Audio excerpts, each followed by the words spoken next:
ओम अरुणोदराय नमः। नमस्कार प्रिय मित्रों, मैं डॉक्टर कुलदीप कुमार पांडे आप सभी स्नेही मित्रों का स्वागत करता हूं। आशा करता हूं आप लोग स्वस्थ होंगे और ईश्वर की असीम कृपा आप पर बरसे और आप अपने पथ की ओर अग्रसर रहें। आपकी बुद्धि विवेक हर्ष और उल्लास से भरपूर रहे।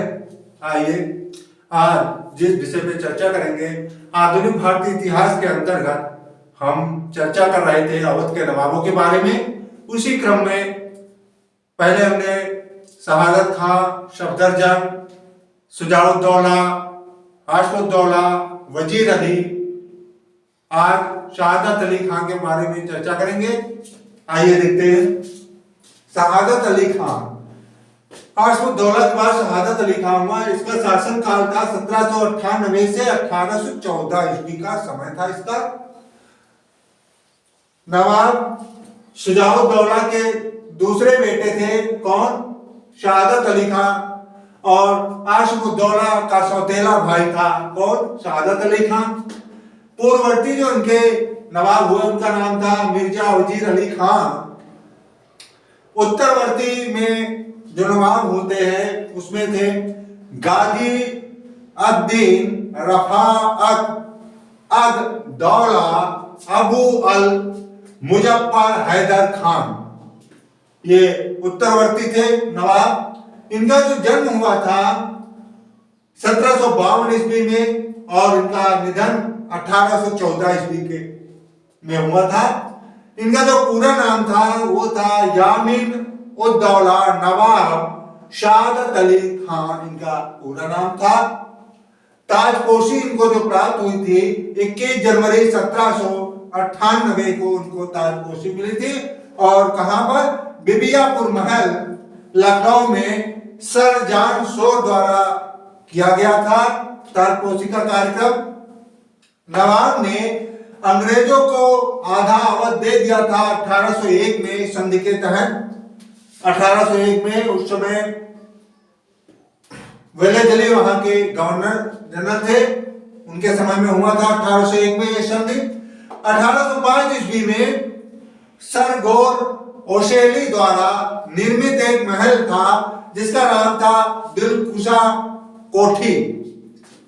नवाब की मृत्यु 1814 ईस्वी में हुई और उन्हें अपनी पत्नी खुर्शीद जादी के साथ जुड़वा कैसर बाग के मकबरे में दफनाया गया था। ये थे कुछ बातें शहादत अली खान से संबंधित। इसके बाद हम देखते हैं गाजीउद्दीन हैदर अली खान के बारे में।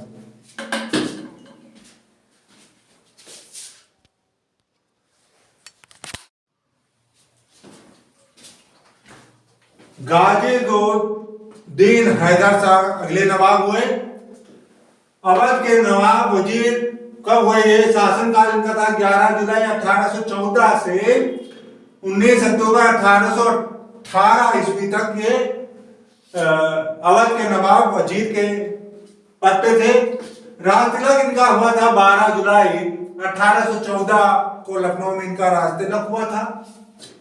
पूर्वज इनके थे यामीन अद-दौला, नमन अल-मुल्क, शहादत अली खान बहादुर।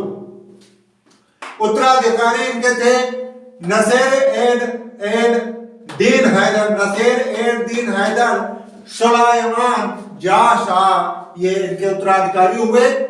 अवध के राजा के पद पर ये कब तक रहा? इनका शासन कब तक रहा देखते हैं। 19 अक्टूबर 1818 से 19 अक्टूबर 1827 ईस्वी तक अवध के राजा के पद पर आसीन रहे। कौन? गाजीउद्दीन हैदर शाह जी। इनका जो जन्म हुआ था लगभग 1769 ईस्वी में इनका जन्म हुआ था और इनकी मृत्यु जो हुई थी 19 अक्टूबर 1827 ईस्वी में लखनऊ के फरहद बख्श महल में इनकी मृत्यु हुई थी। इनकी पत्नी का नाम था, जो यूरोपियन महिला थी, इनका नाम था मैरी शाह पादशाह बेगम, यह नाम था इनकी पत्नी का।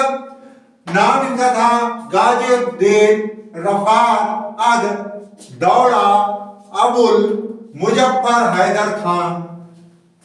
इनका जो घर था नीसापुरी में था और इनके पिता का नाम था सआदत अली खान। धर्म थे इनका शिया इस्लाम थे ये।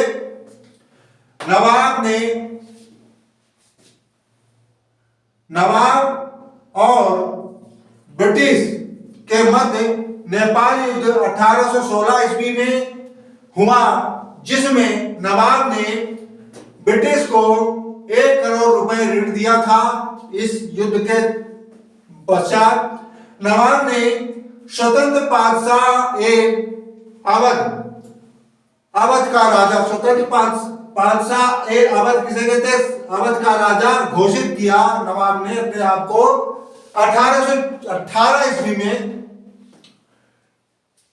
फोर्ट विलियम बंगाल के प्रेसिडेंसी के ब्रिटिश गवर्नर थे। गवर्नर कौन थे? हेस्टिंग्स के मार्क्वेस के प्रभाव में आकर इन्होंने बादशाह अवध स्वतंत्र होकर इन्होंने अपने आप को घोषित किया था अवध का राजा। कला संस्कृति के संरक्षक के अंतर्गत नवाब ने क्या खूबियां थी आइए देखते हैं। 76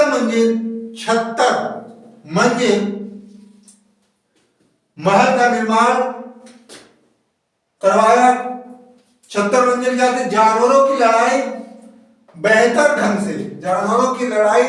बेहतर ढंग से देखने के लिए मोती महल परिसर में मुबारक मंजिल और शाह मंजिल को जोड़ा इन्होंने। और भी कई सांस्कृतिक कला संस्कृति के अंतर्गत इन्होंने कार्य किए। आइए देखते हैं इसको साफ करके।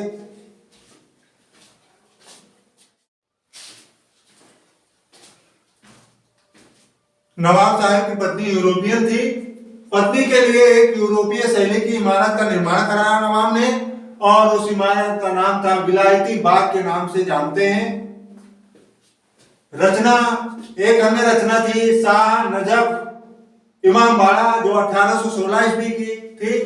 गोमती के तट पर उनका मकबरा नफज में चौथे खलीफा अली के दफन स्थान की एक प्रति है इराक। उनकी 3 पत्नियां सरफराज महल, मुबारक महल और मुमताज महल को भी यहीं दफनाया गया था। नवाब ने प्रथम बार एक ब्रिटिश कलाकार की नियुक्ति की थी जिनका नाम था रॉबर्ट होम। 1752 से 1834 का समय था इनका, रॉबर्ट होम का। और ये दरबारी कलाकार के रूप में नवाब ने इनको नियुक्त किया था। इसके पश्चात जब रिटायर हो जाते हैं दूसरा एक और दरबारी कलाकार नियुक्त था ब्रिटन जॉर्ज डंकन बीचे। 1798 से 1852 ईस्वी को नियुक्त हुए थे दरबारी कवि के रूप में। लखनऊ में एक साहिब प्रिंटिंग प्रेस की स्थापना 1821 ईस्वी में हुई थी। नवाब ने सिक्के AH 1 2 3 4 1818 ईस्वी में मुगल सम्राट शाह आलम सेकंड के बजाय अपने नाम के सिक्के जारी किए थे नवाब ने। सिक्कों की क्या विशेषता थी? सिक्कों की विशेषता के अंतर्गत सिक्के के पीछे उनके हथियारों के कोट की शुरुआत थी, यानी सिक्के के पीछे जो हथियार थे उनके कोट की शुरुआत थी। किस प्रकार के नए हथियार उन्होंने निर्मित किए उसकी शुरुआत थी, जिसमें 2 मछलियां एक दूसरे का सामना कर रही थी। 2 मछलियां यूं बनी हुई हैं एक दूसरे के आमने सामने, और 2 बाघ प्रत्येक को समर्थन के लिए एक पेनोन पकड़े हुए थे और एक कटार का मतलब तो होता है एक छोटा खंजर, एक ताज प्रतीक के रूप में था सिक्कों पर, और यह ताज जो था राजा का था। आज यही चर्चा को समाप्त करते हैं।